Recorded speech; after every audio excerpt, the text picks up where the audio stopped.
The dark cosmos. Stay cosmic. The first time I saw a dead body, I was 11. It was no one I knew, but the image burned itself into my young brain. On that evening, I happened to be out kicking a ball around with my friends in the neighborhood. One of them, a chubby boy with a mean left foot named Timmy, kicked too hard and sent the ball flying into a nearby alley. If anyone else had done that, they would have had to fetch the ball, but he was the oldest among us, and the ball belonged to him. So one of us had to go instead. I was the one who volunteered. The alley was between two tall buildings that blocked out the sun, and so, even though it was still bright out, the alley was very dark. I wasn't afraid of the dark, but I was about to be. As my eyes grew accustomed to the darkness, I spotted the ball further ahead. But as I approached it, a foul, pungent smell, unlike anything I had ever perceived, hit my nose with the tenderness of a freight train. It was a miracle that I didn't throw up on the spot because it was absolutely vile. I didn't know it then, but what I was smelling was rot. Disturbed but curious, I tried to locate the source of the abominable odor.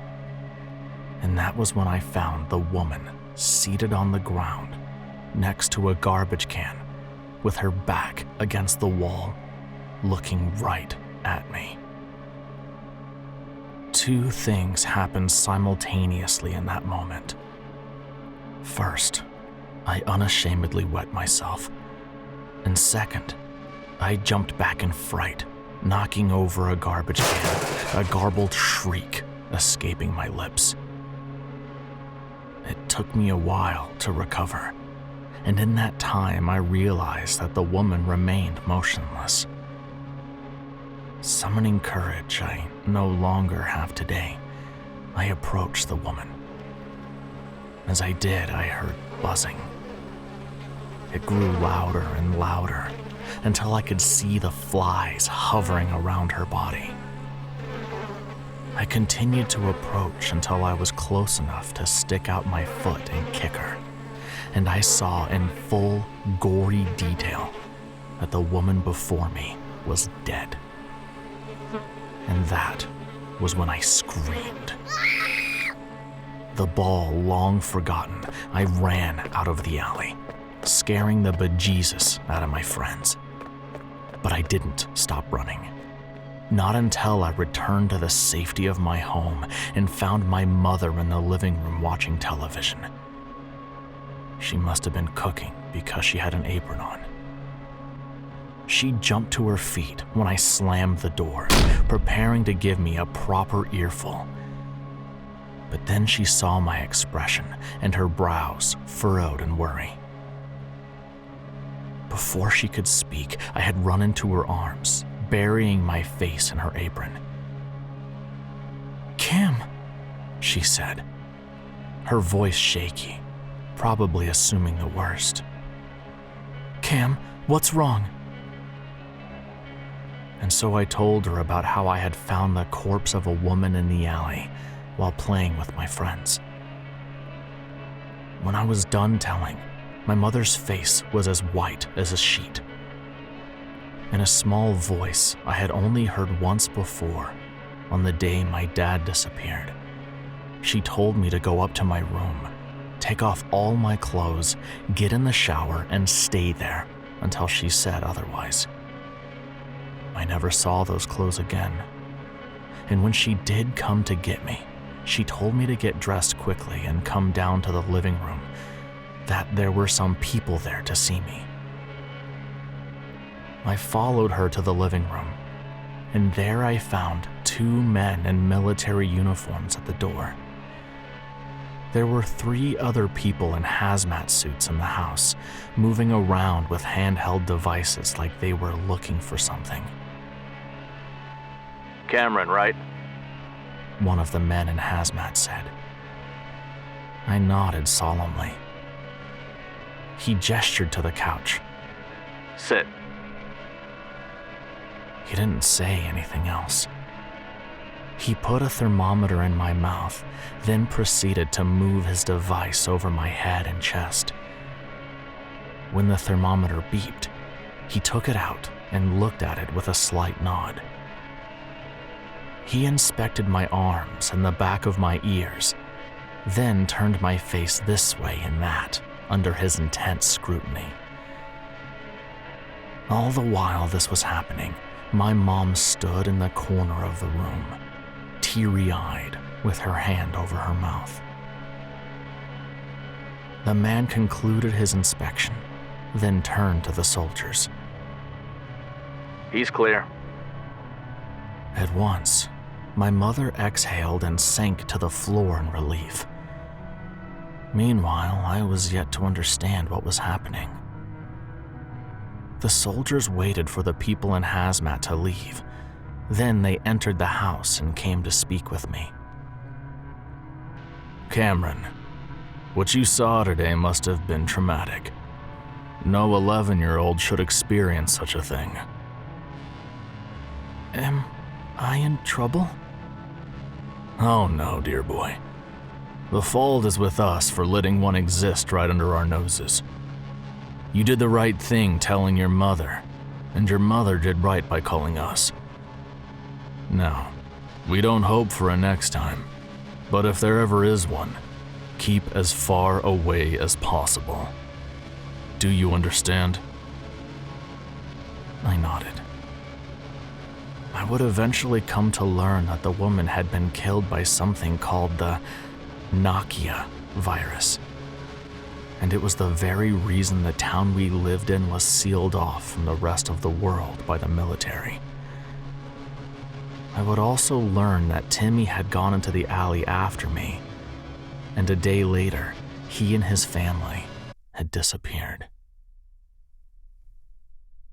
The Nakia virus is one of the deadliest diseases to ever spread across the face of the earth. Current statistics put the death toll above even the Black Death, and the numbers continue to rise with every passing minute. The world beyond our walls are a mess. I zoned out as the lecturer continued to speak. I knew this part like the back of my hand. Most people who lived in our town didn't care much for news from the outside world, but I did. Late every night, I waited for the usual midnight broadcast that was clearly meant for the grown-ups. The screen always went blank once the clock struck 12, but after a half hour, someone would begin to speak. The broadcast consisted of the death toll of the day and the progress of the disease's spread. Every week, the contagion would spread to a new town, and by the end of the week, the whole town was lost. The news was depressing, but it made me especially grateful that the military had taken over our town before things got that bad and sealed us off from the rest of the world. But sometimes, I wondered about how that one woman I had found 7 years ago had breached the monstrous walls that surrounded the town. Someone cleared their throat loudly, and my mind returned to the present. I looked up to find myself staring at a gray tee and camo pants. At once, my head snapped up to find a pair of angry eyes bearing down on me. "Lieutenant Erickson?" I swallowed hard. "Good to have you back, cadet," he said.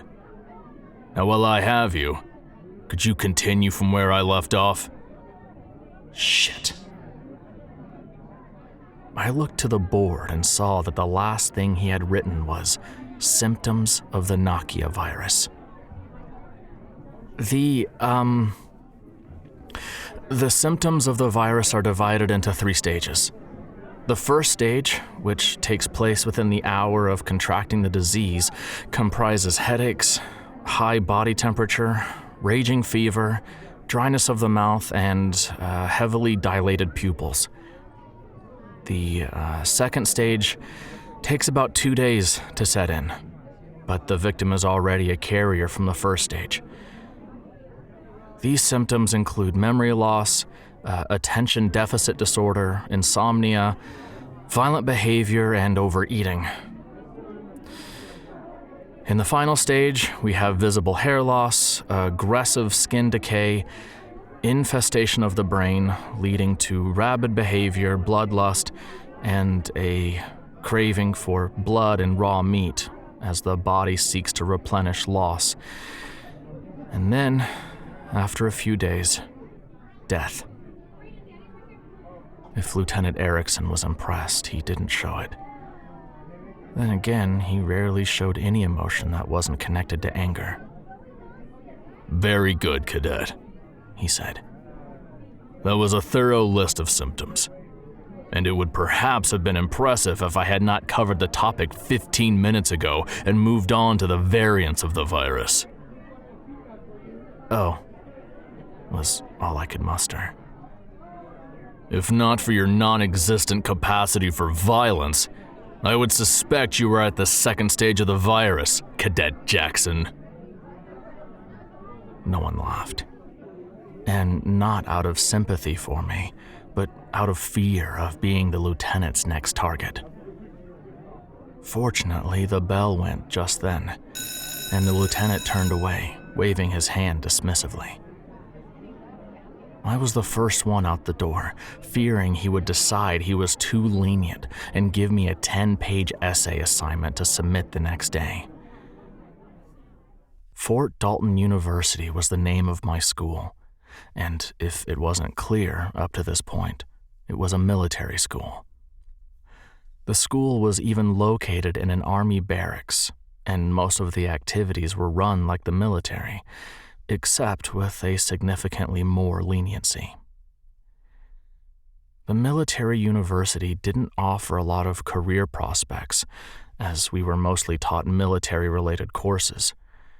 But soldiers were well paid, and there were privileges that only cadets could enjoy, within the barracks and even out in the town.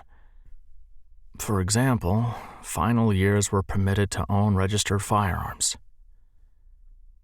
I never understood the need for a military, as there were no wars to fight.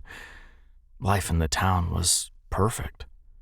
People were kind and content, and the walls protected us from the Nakia virus victims, as well as whatever else was outside. But I was never one to ask questions. There was a non-military university in the town as well, and I would probably have ended up there, but one visit from the military to my high school changed my mind. I had no other class for the day, so I headed down to the kennels. First and second years didn't get a lot of privileges, but we were allowed to adopt and train canine dogs. The day I got to adopt Scar was the best day of my life. Scar was a young female German Shepherd, but I chose the name Scar for her because her fur color reminded me of the villain from the first Lion King movie. Despite the resemblance, she was the best girl. From the kennel, Scar and I made a beeline for the old firing range. Consisting of 4 buildings that were nothing but unfurnished and unpainted concrete frameworks, surrounding an open arena littered with tire stacks, half walls, sandbags, and other makeshift covers, as well as targets for practice. The old firing range was previously used for training, whether it was for target practice or paintball skirmishes to simulate real battle situations. It had been abandoned 2 years ago and was rescheduled for repurposing after a new range was constructed, located further from the rest of the school buildings so that the gunfire noises didn't distract during lessons. Nowadays, people hardly came around to the range, which made it the perfect place to hide away from prying eyes, whether it was for degenerate behavior or simply for hanging out. Today, the range was quiet and empty, but as we crossed the arena, Scar stopped and her ears perked up. "What is it, girl?" She sniffed the air and looked up. Of course you had to be with that damn dog, someone called out. I turned and found a gun pointed at me from the roof of the nearest building. Behind the gun, I recognized the face. He was a senior named Edward, and he wasn't too fond of junior colleagues. Before I could respond, someone slapped the back of his head and pushed his gun aside. "Cut it out, rot for brains," the person said. The next moment, another face joined Edward's, peering down at me. This one was female and smiling, a cigarette hanging from the corner of her mouth. At once, I felt at ease. The girl was Joy Simmons, my best and oldest friend. We had grown up next to each other and shared baths, toys, and more common colds than we could count. We also shared grief from the loss of a parent, her mom and my dad. Her father was good friends with my mom to this day, and at some point we had even feared they would get together and make things weird. It hadn't happened yet. "What's up, fresh meat?" she said. "Come on up." Fresh meat was the name given to freshmen, a title I hadn't been affiliated with for quite some time now.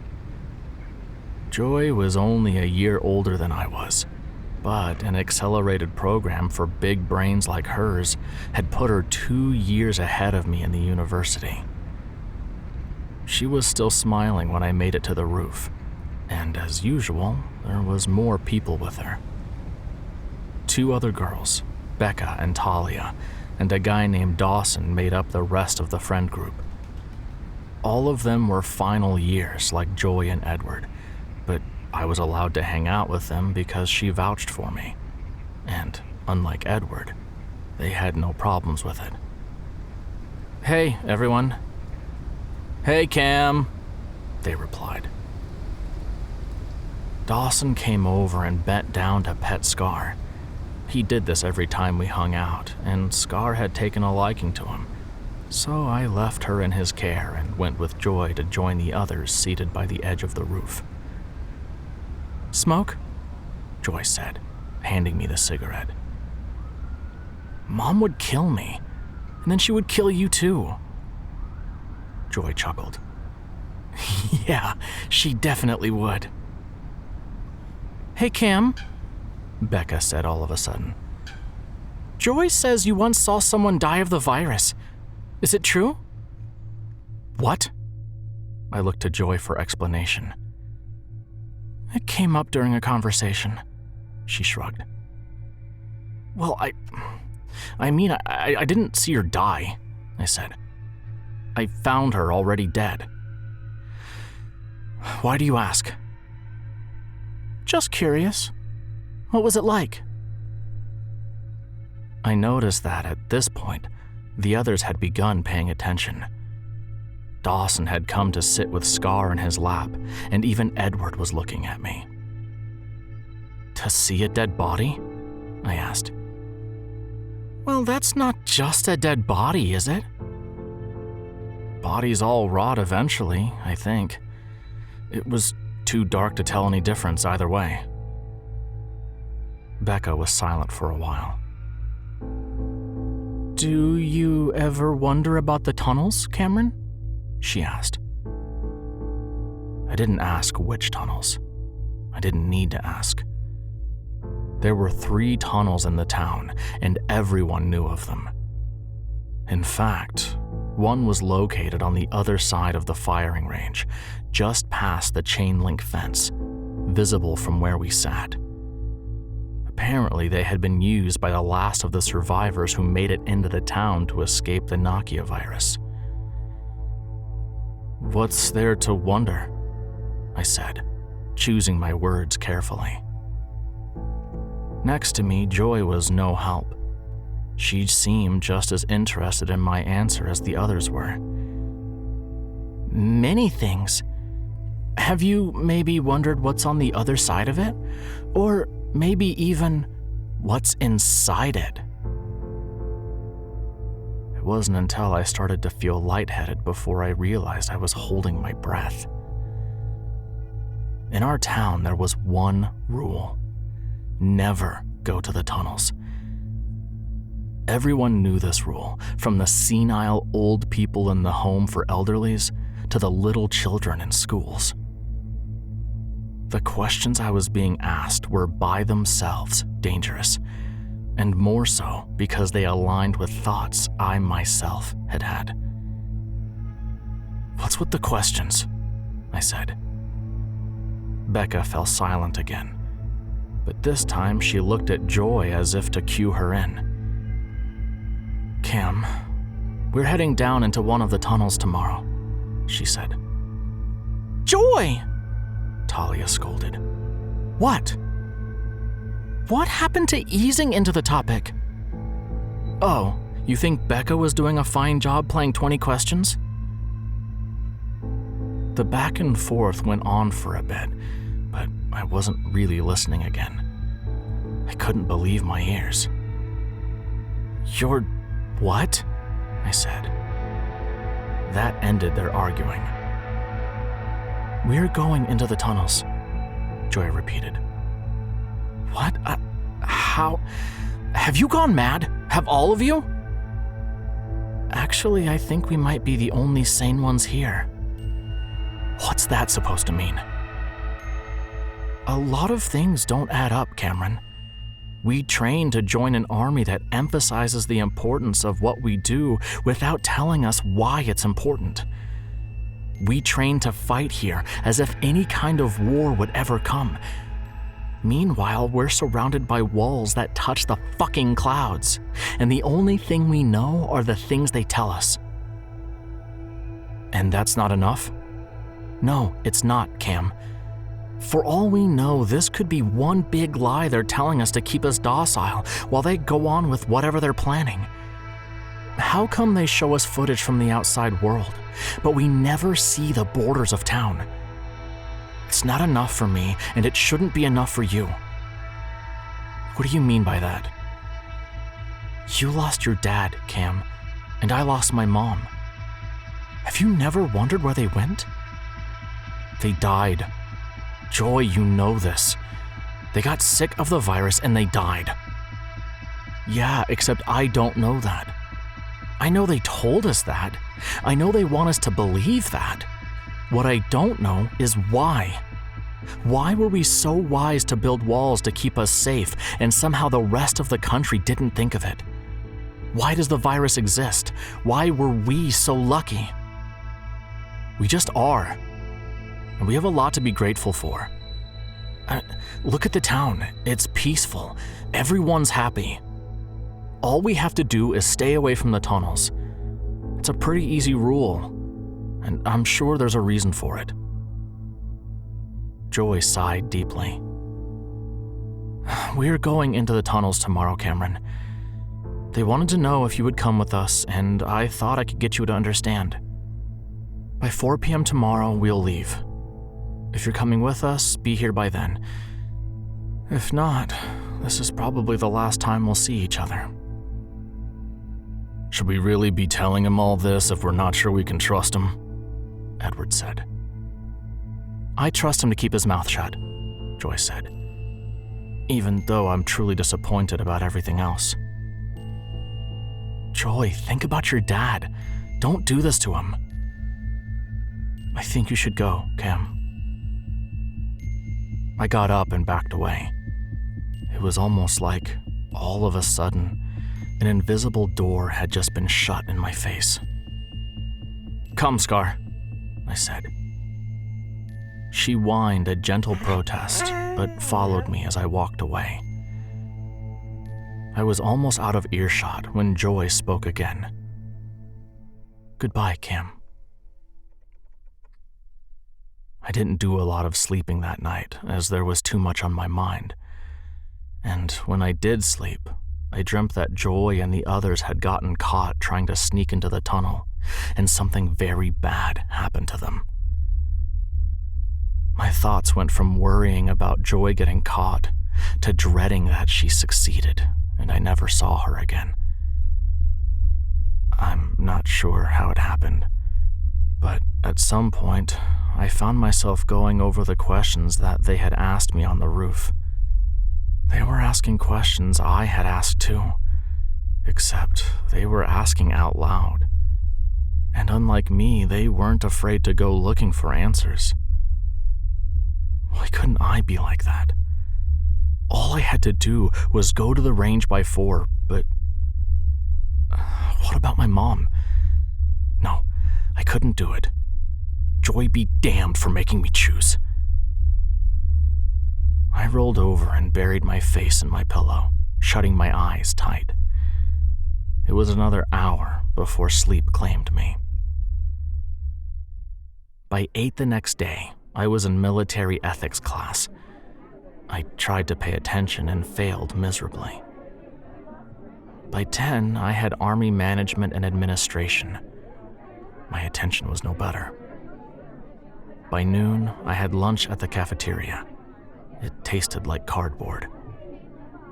I didn't have any further lectures, so I took Scar out for some command practice. That didn't last long because my heart wasn't in it, and Scar could tell. After what was arguably the worst school day, 4 o'clock came, and there I was sitting on the roof in the firing range with Scar chasing roaches behind me.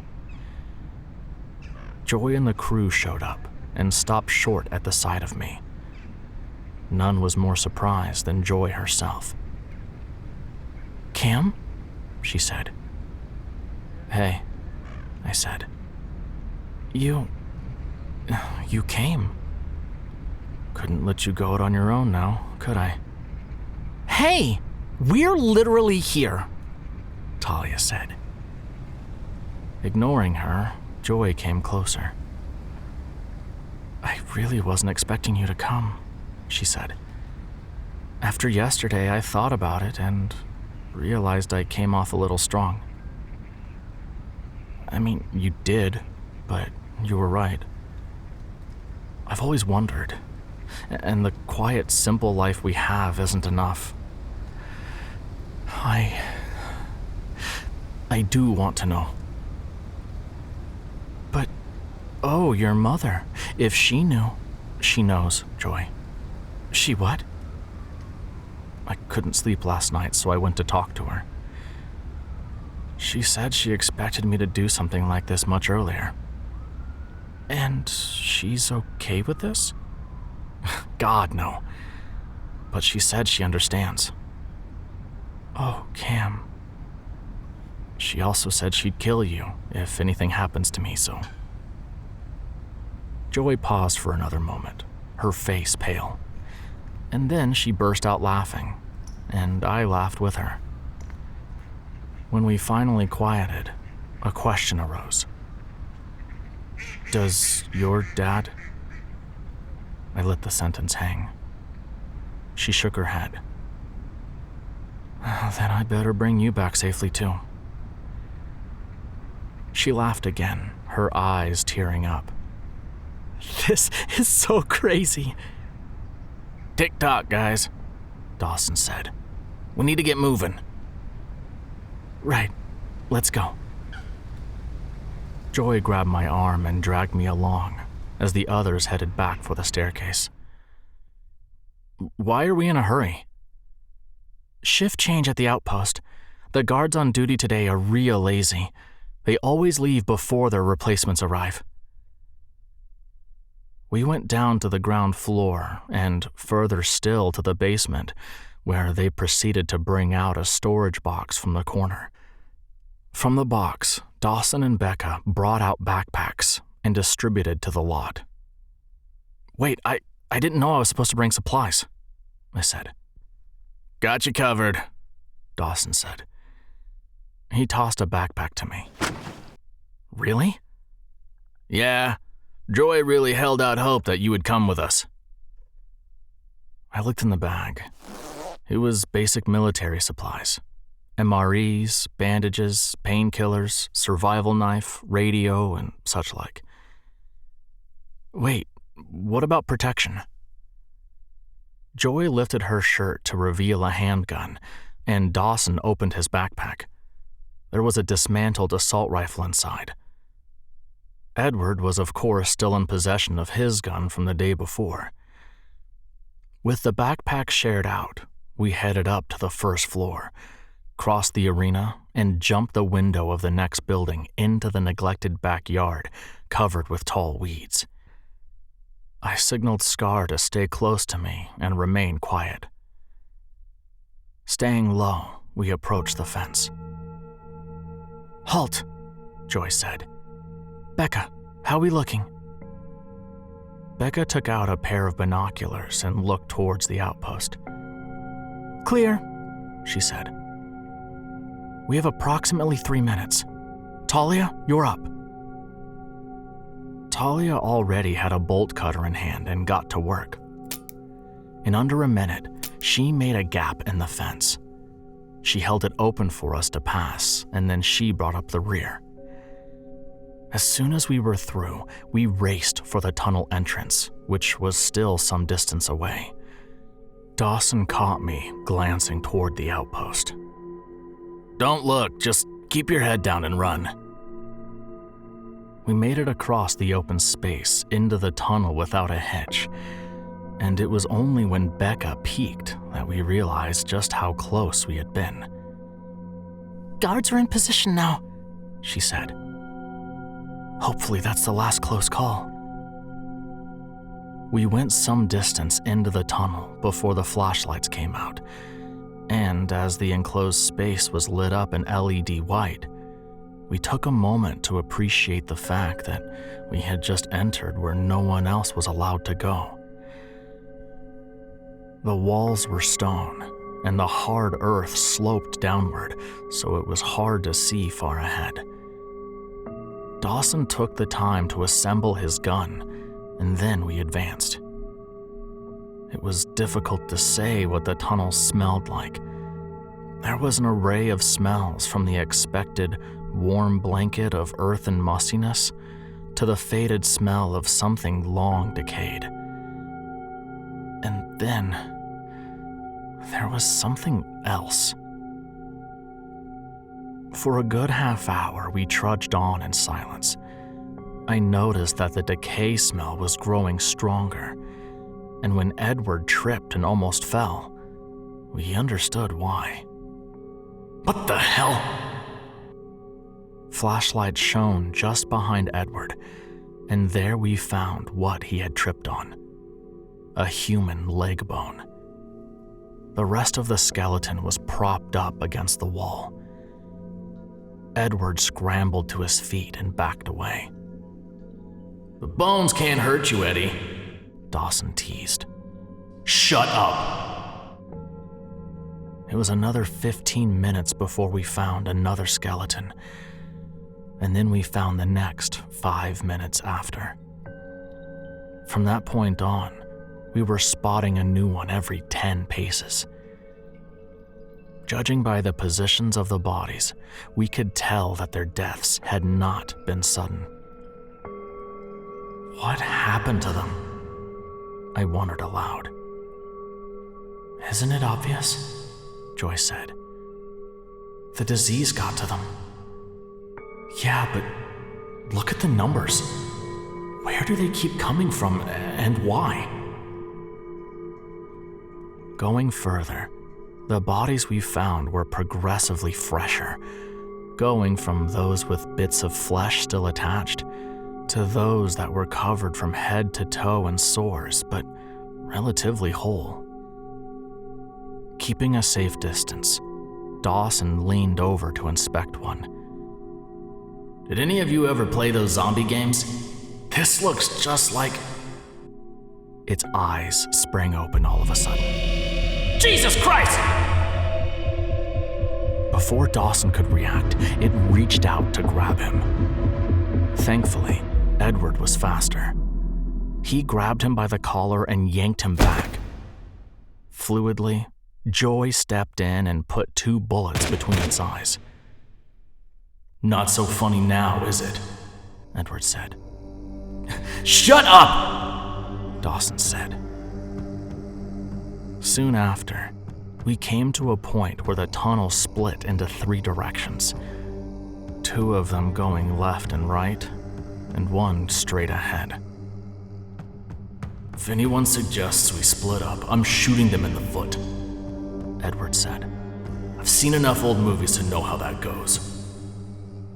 Yeah, you're scared, Becca said. We get it. While Edward returned with a snarky retort, I heard something in the distance. At first I wasn't sure, but as it drew closer, I realized it sounded like groaning. Guys, hush for a sec, I said. Something's coming from over here. I pointed my flashlight down the left tunnel, but found nothing. No, wait, it's coming from over here, Talia said. I looked over my shoulder, but could see nothing where Talia was pointing either. Cam, step back, Joy said. I looked forward again, and now there were 4 Nakia victims in sight, ambling towards us. We've got incoming, she called out. 4, maybe more. I've got 7 on my end, Talia said. 7? Open fire, Dawson said. Aim for the vital spots to conserve bullets. Put them down as quickly as possible. I covered my ears as the guns went off, but I kept my eyes open. With every shot, Joy put a bullet through a head. Her precision was cold and deadly. But with every one she put down, I heard more groaning in the distance. Soon more of the creatures were emerging from the darkness, and they were moving faster than their predecessors. I could use some help over here, Joy called out as she stopped to reload. Can't help you, Dawson said. Hands full over here. They just keep coming, Edward said. I heard a snarl behind me and turned to find a zombie bearing down on me. It must have been one of the ones we passed on the way. Before I could remember to give the command, a small black and brown blur flew past me and knocked the zombie to the ground. With reckless abandon, Scar tore the former human's throat out and spat it out. Good girl. All around, we were hard-pressed by the zombies, who had greatly increased in numbers. I looked down the middle tunnel and noticed that nothing had come from there. The middle tunnel, I said. That way looks clear. Edward, take the front. Joy said. Got it. Go, go, go! We hurried into the tunnel with Joy and Dawson covering our retreat. Strangely, we didn't come across a single decayed human. And stranger still, at the end of the tunnel we found a metal door. On the wall beside it, there was an electronic panel. Shit! Now what? Edward said. Step aside, Becca said. She inspected the panel and smiled. It's a pretty standard electronic lock, she said. I used to take these apart for fun. You see the corner where the panel is connected to the wall? Hit it hard. Edward did as she asked, twice with the butt of his gun, and the panel fell off to reveal the internal wiring.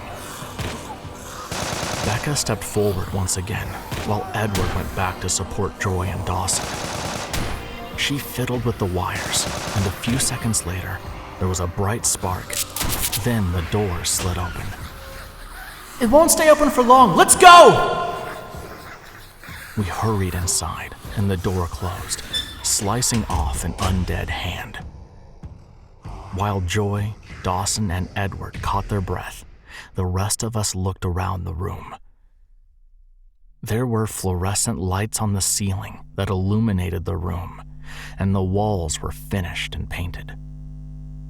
On either side of the room, there were rows of cylindrical containers filled with a yellowish liquid, big enough to hold a full-grown man. And that was exactly what they were being used for. In each container, there was either a man or woman with wires attached to wires floating in the piss-colored liquid. Guys? Becca said. Where exactly did we just trap ourselves? Tentatively, we progressed into the room. After what felt like an endless aisle, we came to the center of the room. There were computers arranged in a circle, with large monitors overhead showing multiple things at once, from vital signs to security feeds to what looked to be computer coding. There was a balcony overlooking the floor, but I couldn't find a door that led to it. A series of bangs erupted just then, and we all turned to find two giant cages lined against the wall with some space between them. One was covered in tarp, but the uncovered one was occupied by at least 24 victims of the virus in varying stages of decay. Oh my God, someone said. I wasn't sure who.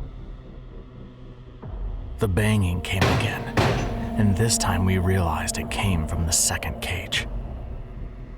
Help, someone muttered weakly.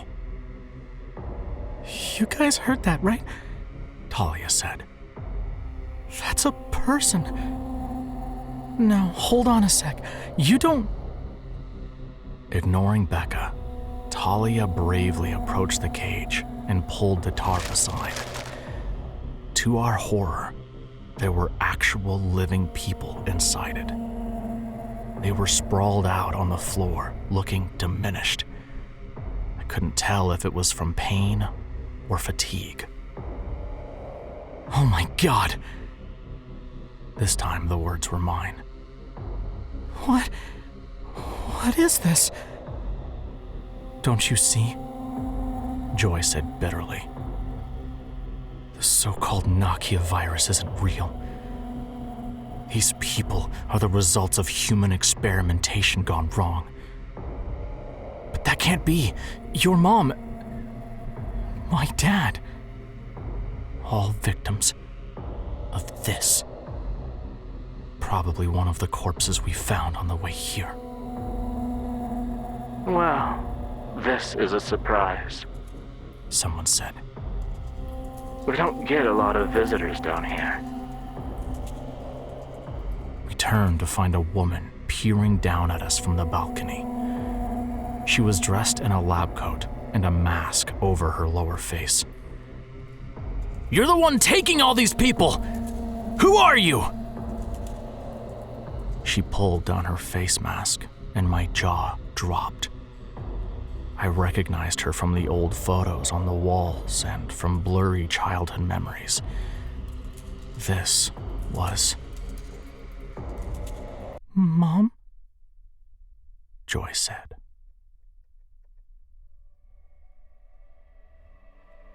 Hey, sci-fi horror fans. It's Christian Ayers. Thanks for tuning in. If you enjoyed this story, make sure to smash that like button. A huge shout out to all our official members. We truly appreciate your support. Craving another scary tale?